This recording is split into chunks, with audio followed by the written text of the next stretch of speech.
Hello student today our topic is live processes. यानी आज का जो हमारा टॉपिक है वो क्या है, लाइव प्रोसेसेस। तो लाइव प्रोसेसेस क्या होता है, व्हाट इज़ लाइव प्रोसेसेस। तो इसको पहले जानने से पहले हम लोग कुछ बातों के ऊपर पहले डिस्कस कर लेते हैं। जैसे अगर मैं पूछूं कि weather a thing is alive और नॉट अलाइव, तो इसके लिए आप क्या कैरेक्टरिस्टिक्स बताओगे।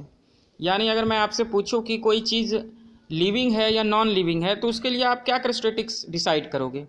तो आप कहोगे कि sir a thing is living which can move from one place to another place by themselves. A living thing move from one place to another place by themselves. A living thing can digest their food. A living thing can a living thing excrete, living things can reproduce, living things can grow, living things need food, air and water, right। तो ये characteristics आप living things के लिए बताओगे। पर non living thing के लिए पूछा जाए तो what are non living things, तो आप कहोगे non living things can not move from one place to another place by themselves. यानी वो खुद से एक जगह से दूसरी जगह नहीं जा सकते। They do not excrete, they do not digest S one. तो ये सब आप कैरेक्टरिस्टिक्स बताओगे किसके लिए, लिविंग थिंग्स के लिए। तो अब ये लिविंग थिंग्स है, तो लिविंग थिंग्स के क्या होंगे, कुछ बेसिक कैरेक्टरिस्टिक्स होंगे। लिविंग थिंग्स के कुछ बेसिक कैरेक्टरिस्टिक्स होते हैं जिससे वो अपने आप को मेंटेन करता है। कैसे मेंटेन करता है living things, by nutrition, by reproduction. कैसे मेंटेन करता है खुद को, by nutrition, by reproduction, excretion, control and coordination, growth, reproduction, respiration. यानी इन तरीकों से जो लिविंग थिंग है खुद को मेंटेन करता है वो। तो इसी को हम लोग क्या कहते हैं, लाइव प्रोसेसेस। क्या कहते हैं, लाइव प्रोसेसेस। तो अगर मैं आपको इसकी डेफिनेशन बताऊं separate, what are live processes, तो ये डेफिनेशन क्या निकल के आएगी, the basic functions performed by the living organisms to maintain their life on the earth are called live processes. यानी what is the definition of live processes. Live process की definition क्या निकलेगी, the basic functions performed by the living organisms, the basic functions performed by the living organisms to maintain their life on the earth are called live processes. अब ये basic functions है कौन कौन से, which are the basic functions. These basic functions are nutrition and respiration, transport and excretion, control and coordination, growth, movement and reproduction. These are the basic functions performed by the living organism. तो ये definition निकल के आ गई हमारी किसकी, life process की। किसकी definition निकल के आई, ये life process.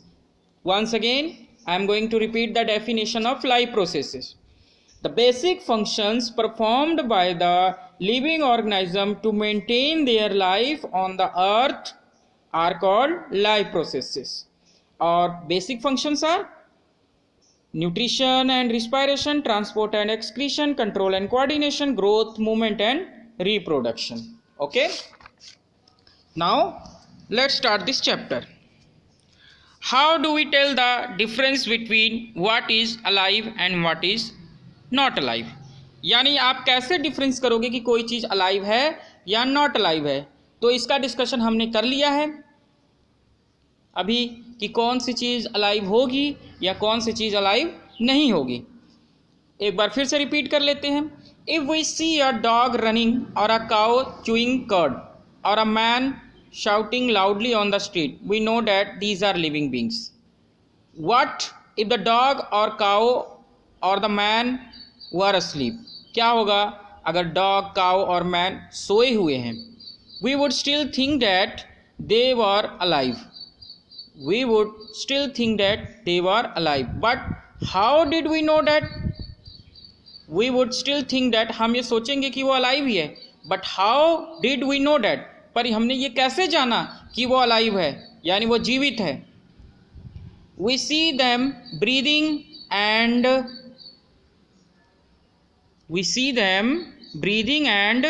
we know that they are alive. हम देखेंगे we see them, they are breathing and we know that they are alive. हम जानते हैं कि वो सांस लेगा, इसलिए वो क्या होगा, alive होगा, जीवित होगा. What about plants? अब plants के बारे में क्या होगा? How do we know that they are alive? हम ये कैसे जानेंगे कि plant alive है?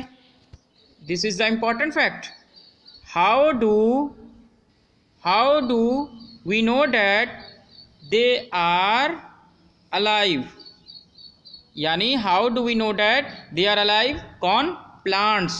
How do we know that plants are alive? Okay, यानी हम कैसे जानेंगे कि प्लांट्स जो है अलाइव हैं, यानी वो जीवित हैं. Now pay attention. They have leaves of colour other than green. We see them green. How do we know that they are alive? We see them green. हम देखते हैं कि वो ग्रीन है.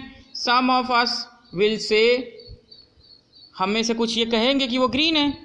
But what about plants that have leaves of colour other than green? यानी अगर हम ये कोई और प्लांट ले लें जिसकी पत्तियां ग्रीन नहीं होती हैं, तो क्या हम कहेंगे कि वो प्लांट अलाइव नहीं है? सम विल से, कुछ ऐसा कहेंगे. They grow over time, so we know that they are alive. They go over time, so we know that they are alive. Some will say, कुछ कहेंगे कि they grow over a time, यानी वो कुछ समय में उगे हैं, so we know that they are alive, इसलिए हम उसको alive कहेंगे. बहुत से लोग ऐसा तर्क देंगे. In other words, we tend to think of some sort of movement, either growth related or not. In other words, we tend to think, यानी हम ये सोचने की तरफ अग्रसर हैं, some sort of movement either growth related और not, यानी उसकी ग्रोथ रिलेटेड प्रॉब्लम से, उसकी ग्रोथ रिलेटेड जो करेस्टेटिक्स है उसके ऊपर हम डिपेंड करेंगे बात. As common evidence of being alive, जो उसकी ग्रोथ है उसके ऊपर हम फैक्ट करेंगे, उसका फैक्ट लेंगे और कहेंगे कि वो अलाइव है. But a plant is not visible growing is still alive. But a plant that is not visible growing is still alive. पर जिस प्लांट को हम ग्रोइंग होते हुए नहीं देखते वो भी तो अलाइव होता है. And some animal can breathe without visible movement. और कुछ एनिमल भी हैं जो ब्रीथ करते हैं, यानी सांस लेते हैं विदाउट विजिबल मूवमेंट, बिना दिखाए हुए, बिना दिखे हुए. So using visible movement as the defining characteristics of life is not enough. यानी ओनली जो है विजिबल मूवमेंट है, यानी जिसको हम देख सकते हैं, वो मूवमेंट्स के थ्रू हम अगर किसी को ये उसको कैटेगराइज्ड करें कि वो लिविंग है कि नॉन लिविंग है, तो ये जो हमारा फैक्ट है, जो ये हम तर्क दे रहे हैं, ये क्या है हमारा, ये रीज़न हमारा रॉन्ग हो जाएगा. यानी ये इनफ नहीं है कि सिर्फ हम देखते हैं कि ये सांस लेता है तो ये लाइव है, ये सांस नहीं ले, उसको हम नहीं देख पाते हैं वो सांस नहीं लेता है कि नहीं लेता है, तो उसको हम कहेंगे no, this is not alive, this is not a complete fact. यानी ये सिर्फ इनफ नहीं है कि हम उसको कहें कि ये अलाइव है कि नहीं है. Movements over very small scales will be invisible to the naked eye. Movement of molecules, for example, this is invisible molecular movement necessary for life.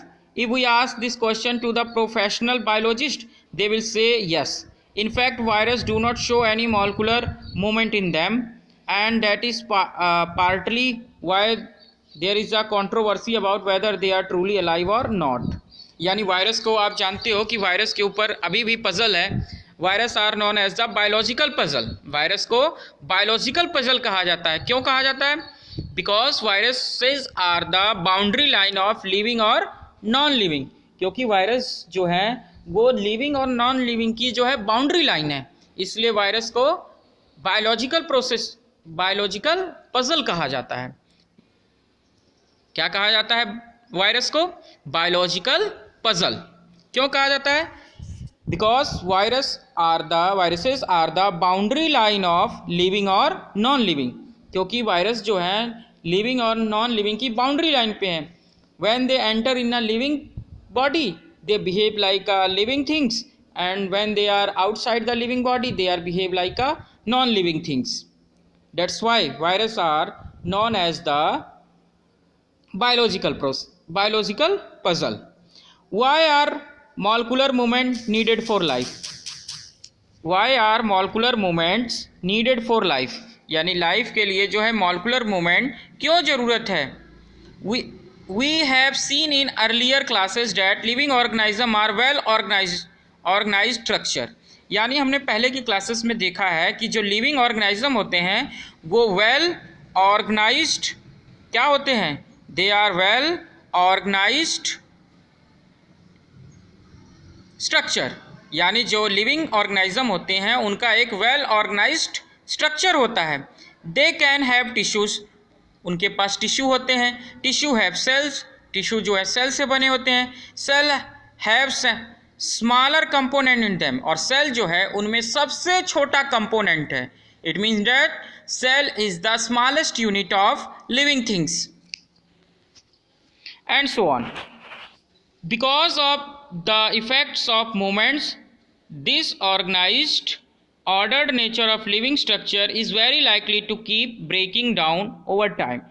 If order breaks down, the organism will no longer be alive, so living creature must keep repairing and maintaining their structure.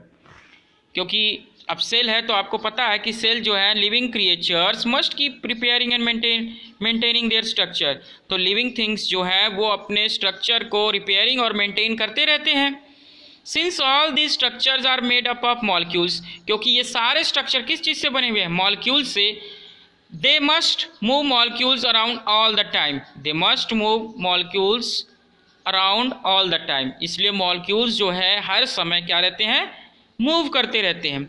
What are the maintenance process in a living organisms, यानी जो maintenance process है इन a living organism वो क्या है। What are the maintenance process in a living organism, जो living organism में maintenance process है वो क्या है। What are life processes, यहाँ पे एक क्वेश्चन आया है What are life processes, तो लाइफ प्रोसेसेस की मैंने इससे पहले आपको शुरुआत में ही डेफिनेशन बताई थी कि लाइफ प्रोसेस क्या होता है। The basic functions performed by living organism to maintain their life on this earth are called life processes, right? और what are the basic functions, ये भी मैंने आपको बताया था। the basic functions are nutrition and respiration, transport and excretion, control and coordination, growth, movement and reproduction. These are the basic functions performed by living organism to maintain their life on the earth. Now come here, what are life process, life process क्या होता है, तो life process क्या होता है ये आपने देखा। अब हम यहाँ से भी थोड़ा सा डिस्कस करते हैं। द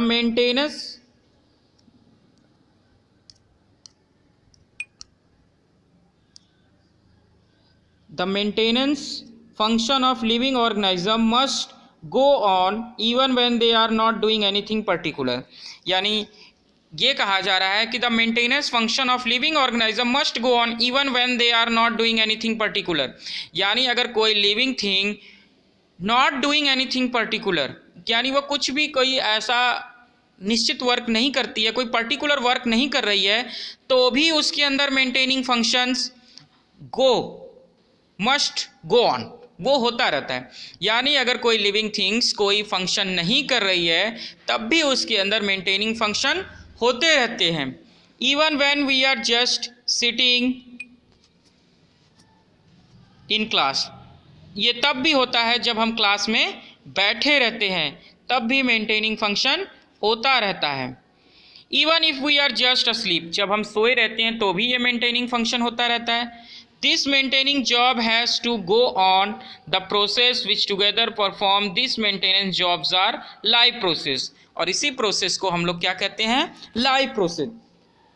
यानी कुल मिला जुला के लाइफ प्रोसेस की डेफिनेशन हमारी क्या निकली, जो इससे पहले हम लोग बार बार रिपीट कर रहे हैं वही निकली कि the basic function performed by living organism to maintain their life on this earth are called life processes. Basic function देखिए वो सारे फंक्शन इसमें आ गए जो हमने डिस्कस किए थे, न्यूट्रिशन एंड रिस्पायरेशन। अब ये न्यूट्रिशन क्या है, रिस्पायरेशन क्या है, transport and excretion, control and coordination, movement, reproduction, growth, इन सब के बारे में हम आगे डिस्कस करेंगे। और ये सारे फंक्शन अगर हम लाइफ प्रोसेस कर रहे हैं तो इसके लिए हमको क्या चाहिए, energy is needed for life processes. यानी अगर हमको लाइव प्रोसेसेस करना है, यानी लाइव प्रोसेसेस होगा तो उसके लिए किसकी ज़रूरत पड़ेगी? एनर्जी की। Energy is needed for the live processes, और वो एनर्जी हमको कहाँ से मिलेगी? न्यूट्रिशन से, यानी फूड से। Since these maintenance processes are needed to prevent damage and breakdown, energy is needed for them. यानी इस लाइव प्रोसेस के लिए हमको किसकी ज़रूरत है? एनर्जी की। This energy comes from outside the body of the individual organism.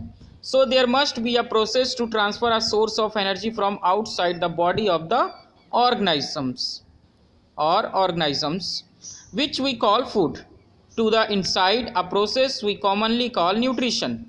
If the body size of the organism is to grow, additional raw material will also be needed for the outside. Since life on the earth depend on carbon-based molecules, most of these food sources are also carbon-based. Depending on the complexity of these carbon sources, different organisms can then use different kind of nutritional process. अब मैंने आपको बताया कि energy is needed for the live processes. Energy is needed for the live process, यानी energy required by an organism come from the food that the organism eats. यानी live process करने के लिए ऑर्गेनिज्म को किसकी ज़रूरत पड़ेगी? एनर्जी की। और वो एनर्जी कहाँ से उसको मिलेगी? The energy required by an organism come from the food that the organism eat. यानी ऑर्गेनिज्म जो फूड खाता है, एनर्जी उसको वहीं से मिलती है। और इस प्रोसेस को कैसे क्या कहा जाता है? न्यूट्रिशन किसको कहा जाता है? न्यूट्रिएंट्स क्या होता है? तो यहाँ पे देखिए वर्ड आया था न्यूट्रिशन। क्या वर्ड आया था? न्यूट्रिशन। फिर से रिपीट करता हूँ मैं उस लाइन को, देखिए लाइन पे, different organism can use different kinds of nutritional process. यानी अलग अलग ऑर्गेनिज्म अलग अलग तरह के न्यूट्रिशन प्रोसेस करता है। तो first of all, what is nutritional process? Now students, nutrition यानी व्हाट इज न्यूट्रिशन? न्यूट्रिशन क्या होता है? तो न्यूट्रिशन से पहले हम ये जान लेते हैं न्यूट्रिशन क्या होता है। फूड। फूड क्या है? Food is an organic substance. Food क्या है? ऑर्गेनिक सब्सटेंस है। The simplest food is glucose.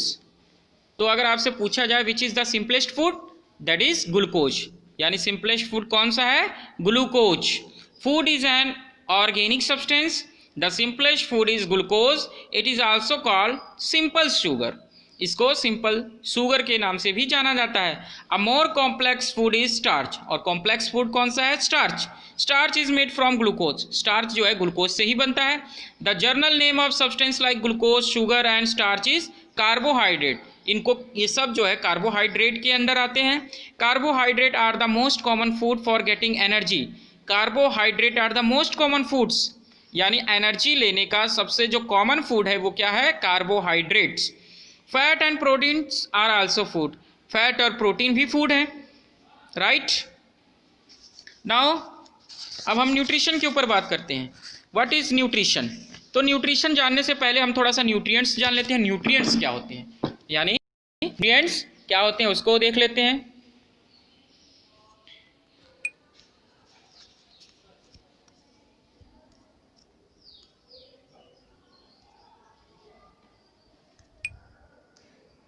Yes student, nutrients.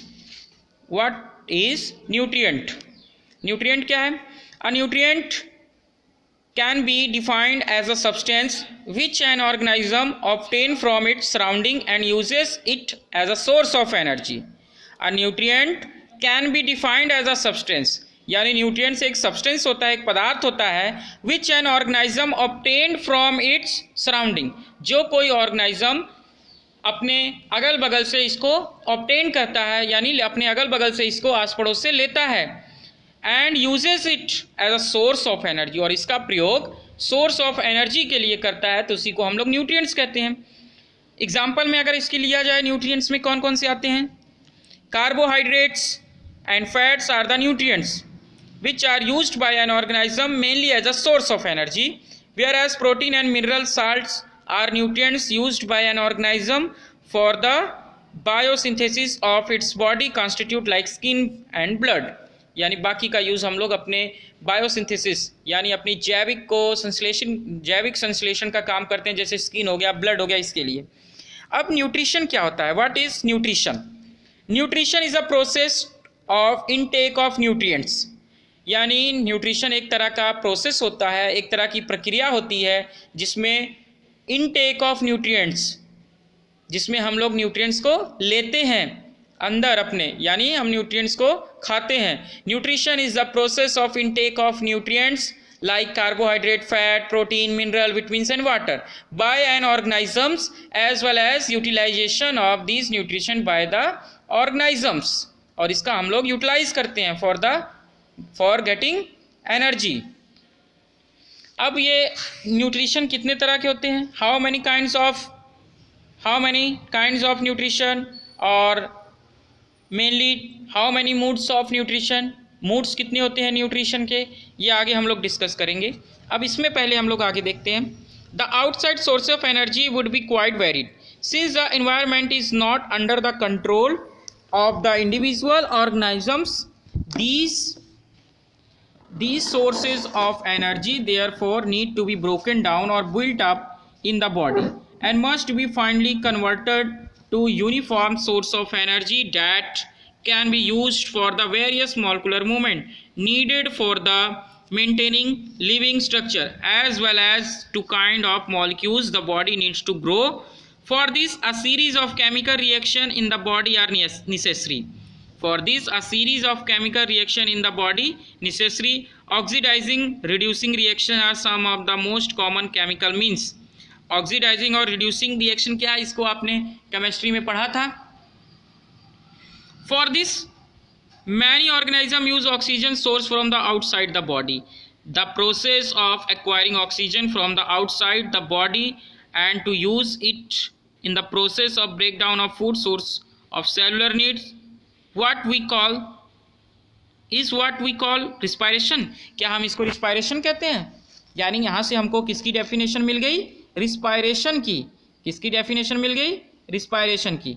Now respiration क्या होता है, अब उसके ऊपर थोड़ा हम लोग फैक्ट करते हैं, ध्यान दीजिएगा। What is respiration? The process, what is respiration? The process of acquiring oxygen from the outside the body, यानी वो प्रोसेस जिसमें हम ऑक्सीजन को आउटसाइड से अपनी बॉडी के अंदर ले जाते हैं। And to use the process of break down of food sources for cellular needs, यानी हमारे सेल के जो एनर्जी की ज़रूरत है उसके लिए इसका प्रयोग करते हैं, तो इसी को हम लोग क्या कहते हैं? Respiration.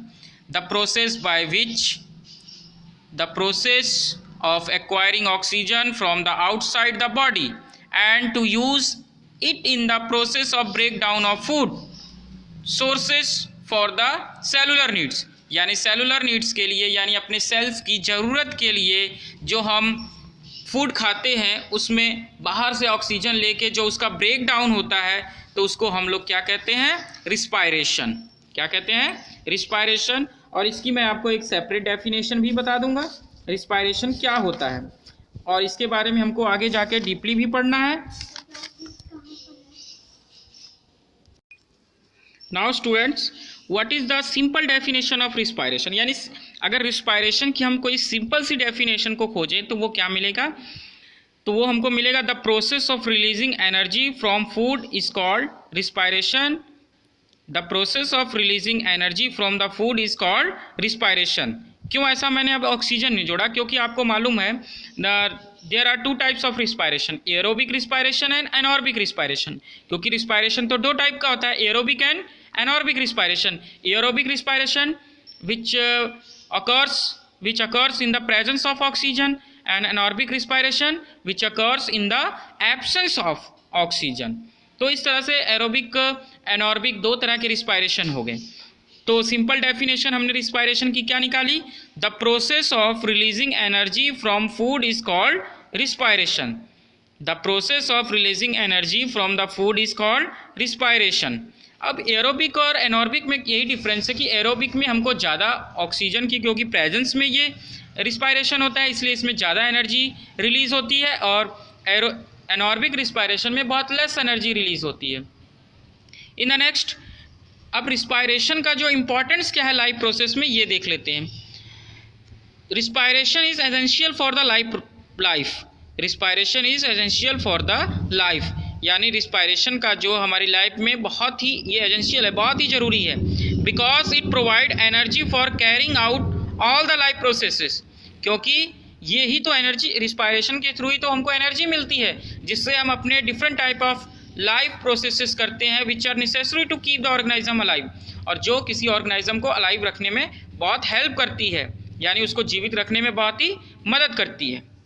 In the case of single celled organism no specific organs for taking in food, क्योंकि आपको पता है जो सिंगल सेल्ड ऑर्गेनिज्म होते हैं जैसे कि unicellular, single celled organisms are also called unicellular organism. Single celled organism को हम लोग क्या कहते हैं, यूनिसेलुलर ऑर्गेनिजम्स। तो सिंगल सेल ऑर्गेनिज्म जो होते हैं उनकी तो पूरी बॉडी एक सिंगल सेल से बनी रहती है और उनके पास कोई भी जो है कोई स्पेसिफिक ऑर्गन नहीं होता है जिससे वो अपने फूड को खाते हैं, यानी फूड को अंदर ले जाते हैं। एक्सचेंज ऑफ गैसेज और रिमूव ऑफ वेस्ट में be needed. Exchange of gases, removal of waste may be needed because the entire surface of the organism is contact with the environment. उनके पास जो है एक्सचेंज गैस को exchange करने के लिए, remove करने के लिए कोई सेपरेट ऑर्गन नहीं होता है, क्योंकि उनकी जो सेल हैं वो डायरेक्ट इन्वायरमेंट से कांटेक्ट में रहते हैं। But what happen when the body size of the organism increases and the body design become more complex. पर तब क्या होगा, अगर बॉडी जो है ज़्यादा कॉम्प्लेक्स हो जाए, उसका साइज बहुत बड़ा हो, यानी मल्टी सेलुलर ऑर्गेनिज्म में। तो मल्टी सेलुलर ऑर्गेनिज्म में आपको पता है कि जो बॉडी है वो कैसी होती है, वो कॉम्प्लेक्स होती है, और एवरी बॉडी जो है different type of many cells से बनी हुई है, डिफरेंट सेल से बनी हुई है। यहाँ कहते हैं कि number of multi cellular means many cellular, यानी बहुत सारे सेल से बनी हुई है और हर सेल अपना एक स्पेसिफिक फंक्शन करता है। All the cell may not be direct contact with the surrounding environment, और हर सेल जो है अपने सराउंडिंग इन्वायरमेंट के कांटेक्ट में भी नहीं होता है। This thus simple diffusion will not meet the requirement of all the cells. इसलिए सिंपल डिफ्यूजन यहाँ पे फंक्शन नहीं कर पाएगा, यानी ह्यूमन में जो है, अगर हम ह्यूमन की बात करें तो ह्यूमन बींग्स में जो है डिफ्यूज़न के थ्रू हम जो सारे रिक्वायरमेंट्स कंप्लीट नहीं कर सकते। जबकि डिफ्यूज़न प्रोसेस कहाँ होता है, सिंगल सेल्ड ऑर्गेनिज्म जो है यानी यूनिसेलुलर ऑर्गेनिज्म जो है अपने ऑल द बेसिक फंक्शन जो है वो डिफ्यूजन के थ्रू करते हैं। Single cell organism perform their all the basic needs through diffusion, but in the case of multi cellular organisms diffusion is not a accurate condition. Diffusion जो है यहाँ पे एक्यूरेट कंडीशन नहीं है। यहाँ पे जैसे हम ब्लड, अगर हम जो ब्रीदिंग की ही बात करें तो हम ऑक्सीजन को अंदर ले जाते हैं, फिर वहाँ पे ब्लड उसको रिसीव करते हैं और ब्लड उसको जो है ऑक्सीजन को पूरी बॉडी में ट्रांसपोर्ट करते हैं। पर अगर आप यही सोचिए कि अगर डिफ्यूज़न के थ्रू जो है हमारी बॉडी ऑक्सीजन को रिसीव करे, तो मुझे लगता है कि सर से अंगूठे तक जाने में ना जाने कितना समय लग जाए ऑक्सीजन पहुंचने में, राइट। तो इस तरह से बहुत सारा यहाँ पे कॉम्प्लिकेटेड है। इसलिए मल्टी सेलुलर ऑर्गेनिज्म में different cell perform different functions, अलग अलग सेल जो है अलग अलग फंक्शन करते हैं। We are familiar with the idea of these specialized tissue and with their organism in the body of the organisms. It is therefore not surprising that uptake of food and oxygen will also be the function of specialized tissue. यानी जो oxygen को लेना और food को खाना, ये सब कुछ जो है कैसे होता है, स्पेशलाइज्ड टिश्यू, यानी एक खास तरह के टिश्यू के थ्रू होता है। However, this poses a problem since the food and oxygen are now taken up at a one place in the body of the organism while all the parts of the body need them. This situation creates need for a transportation system for the carrying food and oxygen from one place to another in a body. जैसे कहने का मतलब है कि जैसे हम food भी खाते हैं और ऑक्सीजन एक ही जगह से ले जाते हैं, उसके बाद बॉडी में किसकी ज़रूरत पड़ती है, ट्रांसपोर्ट सिस्टम की, जो वहाँ से फूड को पूरी बॉडी में ट्रांसपोर्ट करता है और ऑक्सीजन को भी पूरी बॉडी में ट्रांसपोर्ट करे। तो इसलिए हमारी बॉडी को एक नए सिस्टम की ज़रूरत पड़ी जिसको हमने क्या कहा, ट्रांसपोर्ट सिस्टम। अब ये ट्रांसपोर्ट सिस्टम में कौन कौन से आएंगे ऑर्गन्स, इसको भी देखेंगे। When chemical reactions use the carbon sources and oxygen for energy generation, they create by products that not only useless for the cell of the body but could even harmful. It means that कि जब हम food खाते हैं, nutrients लेते हैं, body के अंदर जाता है और ऑक्सीजन सांस लेते हैं। जैसे जब हम फूड खाते हैं तो उसका वेस्ट प्रोडक्ट भी बनता है, और जब ऑक्सीजन अंदर ले जाते हैं तो रिस्पायरेशन के बाद कार्बन डाइऑक्साइड बढ़ती है। तो ये सिर्फ बॉडी में यूजलेस तो है ही, साथ साथ इनकी वजह से बॉडी में और भी क्या प्रॉब्लम क्रिएट होती है कि ये हमारे सेलों को बहुत नुकसान भी पहुंचाते हैं। कौन बहुत नुकसान पहुंचाता है सेल को? ये waste product. These waste by products are therefore needed to remove from the body. इसलिए इस वेस्ट प्रोडक्ट को बॉडी से निकालने की जरूरत है। These waste by the products are therefore needed to remove from the body and discarded outside the process called excretion. इसलिए body में एक नए सिस्टम की जरूरत पड़ती है जिसको हमने क्या नाम दिया? Excretion system. क्या नाम दिया? Excretion system. नाउ स्टूडेंट, यहाँ से हमारी एक डेफिनेशन निकल रही है। एक्सक्रीशन क्या होता है? What is excretion? What do you understand by excretion? Excretion क्या होता है? Removing of unwanted and toxic material from the body is called excretion. Removing of unwanted and harmful substances from the body is called excretion. यानी body से harmful waste product और जो waste useless product है उसको body से बाहर निकालने को ही हम लोग क्या कहते हैं? एक्सक्रीशन। एक्सक्रीशन के ऊपर डीपली हम लोग आगे स्टडी करेंगे। Again, if the basic rules for the body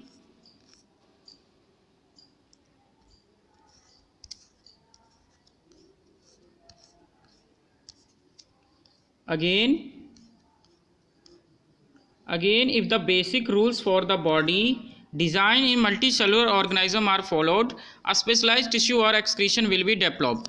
यानी कहने का मतलब है कि मल्टी सेलुलर ऑर्गेनिजम्स में स्पेशलाइज्ड टिश्यू होते हैं, यानी डिफरेंट फंक्शन जो है डिफरेंट टिश्यूज करते हैं। यानी अलग अलग फंक्शन किसके द्वारा होते हैं? डिफरेंट टिश्यूज के द्वारा। मसल सेल्स अपना फंक्शन करता है, एक्सक्रीशन, डाइजेशन, रिस्पायरेशन, सबके लिए एक पर्टिकुलर टिश्यू प्रेजेंट है बॉडी में जो ये सारे फंक्शन करता है। Which means that transportation system will need to transport waste away from the cell to excrete tissue. Let us consider these various process so essential to maintain life one by one. अब इन्हीं process को हम लोग क्या करेंगे? Deeply study करेंगे। कौन कौन से जो बेसिक लाइफ फंक्शंस मैंने आपको बताया था? Nutrition, respiration, transportation, excretion, growth, control and coordination, and so on. इन सब के बारे में हम लोग आगे डीपली स्टडी करेंगे। अब थोड़े कुछ क्वेश्चन आंसर के ऊपर जो क्वेश्चन दिए हुए हैं इनके ऊपर थोड़ा डिस्कस करते हैं। Why is diffusion insufficient to meet the oxygen requirement of multi cellular organism like human? कह रहे हैं कि क्यों जो है डिफ्यूजन जो है इनसफिशिएंट है ऑक्सीजन की रिक्वायरमेंट। मल्टी सेलुलर ऑर्गेनिज्म में ऑक्सीजन की सप्लाई करने में डिफ्यूज़न जो प्रोसेस है क्यों जो है एक्यूरेट नहीं है, क्यों वो जो है इनसफिशिएंट है। तो क्यों डिफ्यूज़न के थ्रू, अगर आप खुद सोचिए, मैंने अभी बताया था अगर ह्यूमन बॉडी जो है वो डिफ्यूज़न के थ्रू ऑक्सीजन रिसीव करे तो उससे क्या प्रॉब्लम आ सकती है? बहुत समय लग जाएगा कि ऑक्सीजन के ट्रांसपोर्ट में, क्योंकि हम तो मल्टी सेलुलर हैं। तो अब देखते हैं कि क्यों जो है ये इनसफिशिएंट है। मैं आपको इसका आंसर बताता हूँ। Why is diffusion insufficient to meet the oxygen requirements of the multi cellular organism like humans? In a large multicellular organism like humans, the oxygen of air will have to travel large distance inside the human body to reach each and every cell of the body। यानी इसमें क्या होगा, multi cellular की body, multi cellular organism जो होते हैं वो बहुत बड़े होते हैं। अगर वो डिफ्यूज़न के थ्रू जो है ऑक्सीजन रिसीव करेंगे तो इससे क्या होगा कि एक लंबा रास्ता, बहुत ज़्यादा लंबी डिस्टेंस कवर करनी पड़ेगी उनको। Now since diffusion is very very slow process, और जबकि आपको पता है कि डिफ्यूजन जो है बहुत स्लो प्रोसेस है, it will take a very long time to make oxygen available to all the body cell. इससे हर मल्टी सेलुलर ऑर्गेनिज्म के हर सेल को ऑक्सीजन मिलने में बहुत देरी हो जाएगी, यानी बहुत देरी बाद उसको ऑक्सीजन की सप्लाई होगी। Thus diffusion is insufficient to meet the oxygen requirement of multi cellular organism like humans. इसलिए ह्यूमंस बीइंग हो गया, मल्टी सेलुलर ऑर्गेनिज्म जैसे ह्यूमंस बीइंग हो गया, उसमें जो डिफ्यूजन है वो इनसफिशिएंट है। Because the volume of human body is so big, क्योंकि ह्यूमन बॉडी की जो ह्यूमन बॉडी है वो बहुत बड़ी है, that oxygen can not diffuse into the internal cell of the human body quickly, और ऑक्सीजन जो है उसकी हर सेल्स में, हर बॉडी के हर पार्ट्स में बहुत तेजी से नहीं डिफ्यूजन के थ्रू पहुंच पाएगी. So when the size of multicellular organism is large then respiratory pigment such as hemoglobin present in blood take up the oxygen from the air in the lungs and carry it quickly to all the body cell. और जो हमारे blood में haemoglobin है वो जो बहुत quickly oxygen की supply करता है, डिफ्यूजन के थ्रू ऐसा नहीं हो पाएगा. Next question is what criteria do we use to decide whether something is alive, यानी कौन से हम क्राइटेरिया बताएंगे जिससे पता चले कि कोई थिंग अलाइव है या नहीं है, या कोई चीज़ जीवित है या निर्जीव है. तो ये हमने पहले ही डिस्कस किया था, फिर से एक बार मैं आपको बता दे रहा हूँ. Living things can move by themselves, living things खुद से मूव करती है. Living things need food, air and water, living things को फूड, एयर और वाटर की ज़रूरत है. Living things can grow, living things can grow, living things बढ़ती है, लिविंग थिंग्स में वृद्धि होती है. Living things can respond to changes around them, living things जो है अपने आस पड़ोस में जो बदलाव होते हैं उससे जो है रिस्पॉन्ड करती है, उसका जो रिस्पॉन्ड करती है उसके, दे आर सेंसिटिव, ये उसके प्रति जो है सेंसिटिव है. Living things respire, living things में रिस्पायरेशन होता है. Living thing excrete, living things में एक्सक्रीशन होता है, यानी वो अपने बॉडी से वेस्ट प्रोडक्ट को बाहर निकालती है. लिविंग थिंग्स रिस्पायर मीन्स क्या हो गया, लिविंग थिंग्स में रिस्पायरेशन होता है, the process by which organism obtained energy from the food, that is called respiration. Living things can reproduce, living things reproduce करता है. रिप्रोडक्शन क्या है, the process by which the organism produce like their own self, यानी जो वो process जिसमें organism जो है अपनी तरह का एक नया इंडिविजुअल रिप्रोड्यूस करते हैं उसको हम लोग क्या कहते हैं, reproduction. Living things can reproduce, they can have young ones, और उनके जो है बच्चे पैदा होते हैं. ये हो गया criteria do we use to decide whether something is alive. Next question is what are outside raw material used by an organism, what are the outside raw material used by an organism, कौन कौन से outside raw material जो है organism use करता है. तो first है an autotrophic organism uses outside raw materials such as carbon dioxide, water and minerals along with sunlight to make it own food by the process of photosynthesis. यानी जो autotrophic organism कौन से होते हैं, प्लांट अपने चारों तरफ से कार्बन डाइऑक्साइड, वाटर और मिनरल वगैरह को यूज़ करके फोटोसिंथेसिस प्रोसेस के थ्रू क्या बनाते हैं, खुद का फूड बनाते हैं. और हेट्रोट्रॉफिक ऑर्गेनिज्म क्या करते हैं, जैसे इंसान हो गया, जो heterotrophic means the organism which derive their food from the other sources, यानी जो अपने फूड जो है दूसरे सोर्सेज से लेता है. Autotrophs which make their own food.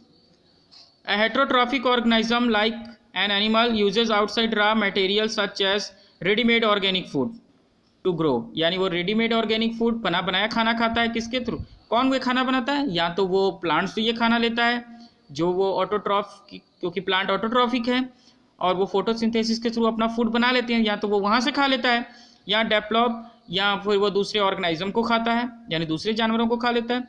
Develop synthesize protein and the substance needed in the body. Third, most of the organism use oxygen as a outside material. बहुत सारे ऑर्गेनिज्म जो है ऑक्सीजन का आउटसाइड मटेरियल ऑक्सीजन को as a outside material use करते हैं. किस लिए, फॉर ब्रेकिंग डाउन फूड को ब्रेक डाउन करने के लिए, इट मीन्स दैट रिस्पायरेशन के लिए. एंड रिलीजिंग एनर्जी, और वहाँ से वो एनर्जी को रिलीज करते हैं for themselves to process called respiration, जिसको हम लोग रिस्पायरेशन कहते हैं. Next question is what process would you consider essential for maintaining life. Maintaining life के लिए कौन कौन से प्रोसेस जो है बहुत ही, यहाँ पे आप लाइफ प्रोसेस भी कह सकते हो, वो कौन कौन से प्रोसेस बहुत ज़रूरी हैं. तो ये आपको मालूम है, मैंने बताया था. न्यूट्रिशन हो गया, respiration, transport, excretion, control and coordination, growth, movement and reproduction, ये सब हो गए. तो ये 4 क्वेश्चन भी मैंने आपको सॉल्व करवा दिया.